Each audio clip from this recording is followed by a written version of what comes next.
اعوذ باللہ من الشیطان اللعین الرجیم بسم اللہ الرحمن الرحیم الحمد للہ رب العالمین الصلاۃ والسلام علی محمد وآلہ الطیبین الطاہرین لا سیما بقیت اللہ المنتظر فی العالمین واللعن الدائم علی اعدائہم اجمعین۔ ناظرین محترم السلام علیکم۔ کیا روزے کی حالت میں انجیکشن یا انرجی والا ڈرپ لینا جائز ہے یا نہیں؟ یہ بہت مبتلا سوال ہے روزے کے حوالے سے۔ تو بہت سے لوگ یہ سوچتے ہیں کہ اگر روزے میں انجیکشن لیں گے تو روزہ باطل ہو جائے گا، کیونکہ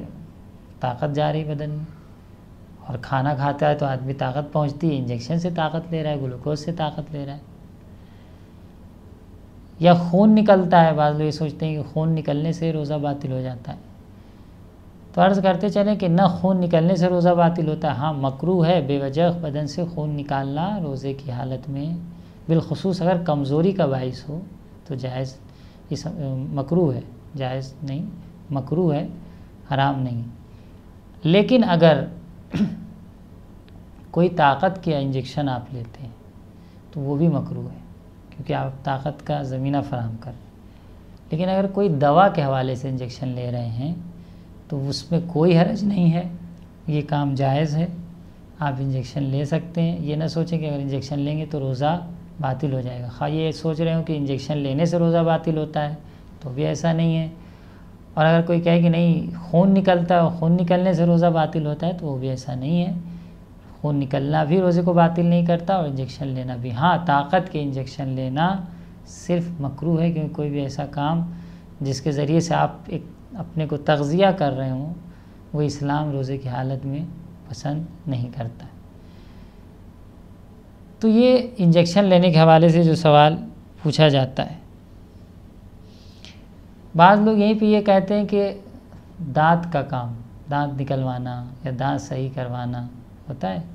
کہ بھائی ہم اپنے دانت صحیح کروا رہے ہیں۔ پہلی بات تو یہ بتائیں کہ جب آپ اپنے دانت صحیح کرواتے ہیں تو اس میں ایک مسئلہ یہ پیش آتا ہے کہ جو خون یا جو پانی آپ کے منہ سے نکلتا ہے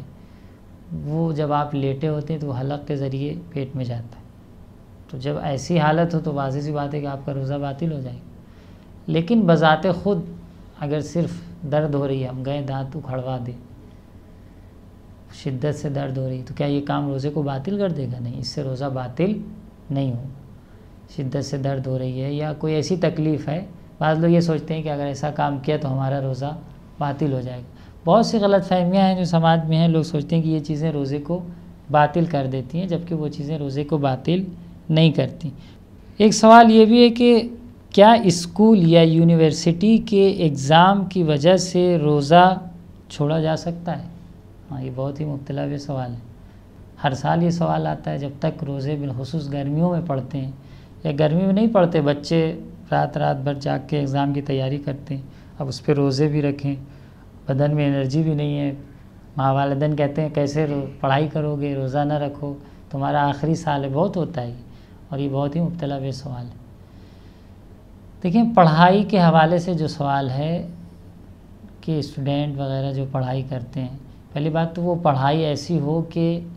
اگر وہ پڑھائی آپ نہیں کرتے ہیں اور آپ امتحان میں فیل ہو جاتے ہیں تو آپ کا کیریئر، آپ کی زندگی مشقت میں پڑ سکتی، کیونکہ روزہ ایسے تو ساقط نہیں ہو جائے گا۔ روزہ صرف اور صرف اس وقت ساقط ہوگا جب آپ کے لیے روزہ رکھنا کیا ہو، باعث مشقت ہو، باعث عسر و حرج ہو، جو معمولاً قابل تحمل نہیں۔ اب آپ دیکھ رہے ہیں کہ بہت آپ کا امیونٹی پاور کمزور ہے، جسمانی لحاظ سے کمزور ہے، ایگزام بھی دیں گے اور روزہ بھی رکھیں گے تو قطعاً جو ہے آپ ایگزام میں فیل ہو جائیں گے، آپ کا کیریئر خراب ہو جائے گا، آپ بہت ساری مشقتوں میں پڑ سکتے ہیں ایسے حالات میں۔ ورنہ کوئی اسلام یہ نہیں کہتا کہ آپ پڑھائی کے لحاظ سے، کیونکہ اسلام جس طرح آپ روزے پہ سوال اٹھاتے ہیں کہ بھائی مولانا یہاں پہ روزہ ہم چھوڑ دیں، تو اسلام آپ کی پڑھائی پہ پھر سوال اٹھانے لگے گا کہ آپ کون سی پڑھائی کر رہے ہیں، اور کیا یہ پڑھائی اتنی واجب ہے کہ یہ پڑھائی آپ کریں؟ یہ پڑھائی اگر آپ نہیں کرتے ہیں تو کیا آپ کی زندگی واقعاً بہت زیادہ مشقت میں پڑ جائے گی، آپ کے لیے زندگی گزارنا دشوار ہو جائے گا۔ جس طرح آپ روزے پہ سوال اٹھا رہے ہیں کہ مولانا یہاں پہ روزہ تو ہم پہ واجب نہیں ہوگا اسلام نے، کیونکہ ہماری ضرورت ہے، تو پھر اسلام آپ کے پڑھائی پہ سوال اٹھائے گا کہ آپ کون سی پڑھائی کر رہے ہیں، کس چیز کی پڑھائی کر رہے ہیں۔ کیا اتنی ضروری پڑھائی ہے؟ تو ان حالات میں آپ کو دیکھنا ہے کہ آپ کی جو کنڈیشن ہے، آپ کا جو بیک گراؤنڈ ہے، اور آپ کی جو پڑھائی ہے، آپ کی جو گھر کے حالات ہیں، ان تمام چیزوں کو مد نظر رکھتے ہوئے امیونٹی پاور ہے، واقعاً اگر آپ روزہ رکھتے ہیں تو آپ مشقت میں پڑ جائیں گے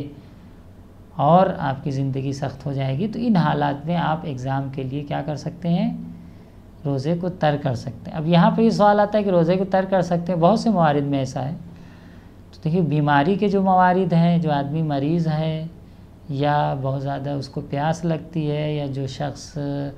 ضعیفی کی وجہ سے روزہ نہیں رکھتا، ان موارد کے لیے شریعت میں حکم آیا ہے آپ روزہ کھا سکتے ہیں،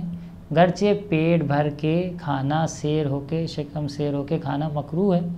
لیکن کھا سکتے ہیں۔ لیکن جہاں پر شریعت اضطراری طور پہ آپ کو اجازت دیتی ہے کہ بھائی آپ کے لیے یہ عذر ہے تو آپ روزہ نہ رکھیے، تو وہاں پہ یہ نہیں کہ آپ پیٹ بھر کے کھاتے رہیے، وہاں پہ صرف اتنا کھائیے جتنا آپ کا کھانا آپ کے لیے ضرورت رکھتا ہے۔ مثال کے طور پہ مزدور ہے، سخت گرمی میں کام کرتا ہے، اب پسینے ہیں، سخت گرمی میں دھوپ ہے، وہ کیسے روزہ رکھے گا؟ تو وہاں ان سے یہ نہیں کہا جائے کہ آپ روزہ کھائیے، ان سے یہ کہا جائے کہ آپ 1 مہینے کام نہ کریے، خدا رازق ہے، 1 مہینے قرض وغیرہ کے ذریعے کسی اور طریقے سے اپنی زندگی کو کسی طریقے سے چلانے کی کوشش کریے۔ اب کوئی کہے گا نہیں کہ ہم روز کھاتے ہیں، روز کماتے ہیں، ہمارے جو ملنے جلنے والے دوست احباب، اٹھنے بیٹھنے والے بھی ہمارے ہی جیسے ہیں، کیونکہ ہم مزدور طبقے ہیں، تو ہم سے ریلیشن رکھنے والے، ہم سے دوستی رکھنے والا بھی مزدوری طبقہ ہوگا، یہی ہوتا ہے معمولاً۔ تو بھائی جب ہمارے پاس نہیں ہے تو اس کے پاس بھی نہیں، تو ہم تو بھوکے مر جائیں گے۔ تو اگر ایسے شرائط واقع ہیں کہ مزدور اپنے کام کو نہیں ترک کر سکتا ہے، سخت گرمیوں سے کام کرنا ہے، تو ان موارد میں، یا جہاں پہ ایگزام ہے اسکول کا بچوں کا، یا اس طرح کے جو بھی موارد پیش آتے ہیں، وہاں پہ شریعت یہ نہیں کہتی کہ آپ شکم سیر ہو کے کھائیے، وہاں شریعت صرف یہ کہتی ہے کہ آپ امساک کریے، اس معنی میں کہ جب آپ کو بھوک کا غلبہ ہو، سخت ہو، تو آپ اتنی مقدار میں کہ آپ کا وہ عسر و حرج، وہ مشقت دور ہو جائے، آپ کھا پی لیجئے، باقی دن امساک کریے، بعد میں اس کی قضا بجا لائیے۔ اب ممکن ہے کوئی کہے مولانا صاحب جب اتنا کرنا ہے تو روزہ ہی رکھ لو، بہتر ہے، تو وہ ٹھیک ہے، آپ کی شرعی ذمہ داری ہے، اگر آپ رکھ سکتے ہیں تو رکھ لیجئے، ورنہ شریعت اتنی اجازت دیتی ہے ان موارد میں کہ جب آپ پر عسر و حرج و پیاس یا شدت کا غلبہ ہو اور آپ کے لیے باعث مشقت ہو رہا ہے، تو ضرورت کی مقدار آپ استعمال کر سکتے ہیں، اس سے زیادہ استعمال کرنا جائز نہیں ہے۔